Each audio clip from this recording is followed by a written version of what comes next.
জোর করে কারো ওপর অধিকার দেখিয়ে কোনো লাভ নেই, কারণ সে সত্যিকারের ভালোবাসলে সে হাজার ব্যস্ততার মাঝেও তোমায় খুঁজবে।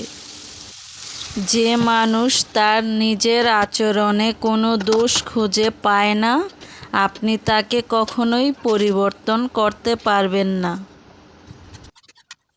হঠাৎ করেই খুব কাছের মানুষেরা তোমার সাথে যোগাযোগ বন্ধ করে দেয়, কারণ তারা বুঝতে পারে তোমার দ্বারা তাদের আর কোনো স্বার্থ পূরণ হবে না।